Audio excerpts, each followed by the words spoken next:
And he added this, like press coverage. Which animal would it be? First of all, why do we need to add press coverage? I don't know. But, just it's one of the, it's almost like a lesser version of opening night for the Super Bowl where, at times they get in entertainment reporters or just weird reporters looking to make a name for themselves. And, there's a little bit of that at the combine, although I think they're much more diligent about who they let in there. They're apparently not diligent enough, though. Anything else with the Vikings? Any tipping of the hand in terms of who they're interviewing, who they're talking to, or who they're looking at? Well, I mean, clearly they're looking at a lot of offensive linemen. I was able to figure out 8 of them that they had interviews with. And the way the combine works is that each team is allowed 60 formal interviews, and the formal interviews are they send the player into a room just with that team, and they get 15 minutes with that player. A lot of informal stuff going on too, where a guy gets done with a bench press, and there's a position coach or a scout looking to just talk to him for a little bit and figure some things out about him. But clearly, they're looking at offensive linemen. They're looking at defensive linemen and linebackers. I mean, honestly, they're looking at every position. It's just a matter of which ones do they seem to be honing in on the most, and that and number 3 receiver is pretty clear that they're trying to find kind of a slot guy. Talk to a couple of really fast third receivers that they are looking at too. So whether that means they draft them or not, who knows? The guy that is most often associated with the Vikings in mock drafts, or at least one of the top guys, is Jonah Williams, and he said he did not have an interview with the Vikings. So you can only put so much value in, okay, they're talking to this guy, so they're interested in him. In some cases, they may be looking at him and saying, all we want to find out is this character question about him, and maybe that kind of solidifies that they're actually taking the guy off their draft board rather than really interested in him. Tell me about Amani Hooker.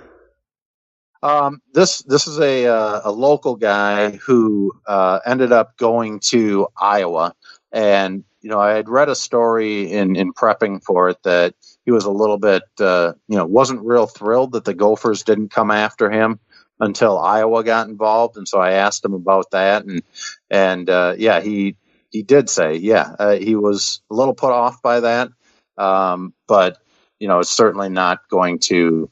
I don't think he necessarily holds like hard feelings towards Minnesota in general, but I think he felt a little slighted that they didn't get involved in his recruitment until Iowa did. So I thought that was kind of interesting. Let's talk about a few more prospects. Once again, we're going to remind you, use the promo code HOCKEY, very simple, capital H, HOCKEY, to get 10% off your entire order at Bite Squad. Go to bitesquad.com, get the Bite Squad app, go to Bite Squad on your computer, whatever. You go to Bite Squad, use HOCKEY, you'll get 10% off your entire order. That's this Wednesday, March 6th through Sunday. It's obviously to honor and promote the high school hockey tournament, which is one of the great high school tournaments in the country. Hockey, Wednesday through Sunday, get 10% off your entire order. What else do you want to tell me about being at the Combine? Well, this one I thought was interesting because there are just so many different stories out there. A lot of players that, unfortunately had to go through a lot of foster care growing up or dealt with death of close ones, grew up in bad neighborhoods. I heard a lot of that, but the one that I thought was kind of the funniest, and it was sort of a carryover between 2 different prospects. Both of them first-round picks, defensive tackle Ed Oliver, who a lot of people are comparing to sort of an Aaron Donald type of player. And he says he can actually be better than Aaron Donald. We'll see if that's true or not. And then, I'd mentioned during our Cashman discussion, a linebacker, Devin White out of LSU. Both of those guys are big into horses. And Oliver's horse is named Oreo. who he says is stubborn and ignorant. So one of our guys asked about Oreo. He said, I got into riding Oreo, and I swear that horse tried to kill me a couple times. Fighting with that horse, really the reason I became fearless and why I can go up against 6'5" and 300-pound guys is that it's a walk in the park after you've fought a 1,000-pound animal. I ain't worried about no 300 pounds. I thought that was a good one. He's talked about Oreo trying to buck him and take him off. And, Devin White was asked about it. And he basically said, well, Oliver must be an amateur because I'm not getting kicked off of any horse. So it's just a fun byplay from the combine that, shows a little personality to the players. And there was a lot of personality. The one constant that I saw that I thought was really interesting was Clemson has a ton of defensive linemen that are in this draft and first or second round picks. And every one of them has just a great personality. So I thought it was interesting. I don't know if that's just a product of Dabo Swinney and what he recruits there, but they were all just tremendous guys to talk to. Interesting. Hey, let's get a final thought from Tim. Thanks to our producer, Brandon Morton. Again, hockey is the promo code for Bite Squad, bitesquad.com. Wednesday through Sunday, 10% off your order. Thanks to Twill in the Dining Galleria. Great shopping experience, great clothes. Tony Hoagland, your State Farm agent in Champlin, friend of the program and friend of the network, HOAGLUND. Final thought, Tim. Well, one thing that I wanted to point out that I thought was really interesting, Jeff Diamond, when I was listening to your podcast with him on the way back from Indy last night, and I thought it was interesting to hear him talk about the poison pill that Seattle actually tried to put in Robert Smith's contract when they were signing him to an extension.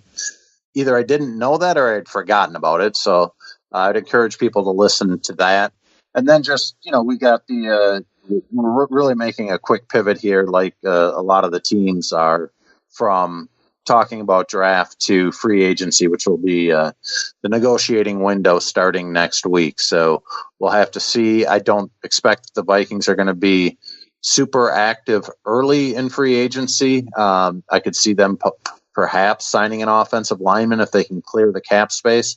But the days leading up to free agency and potential contract restructures, trade talks, perhaps releasing some guys, a lot of that's going to get really interesting in a hurry over the next week.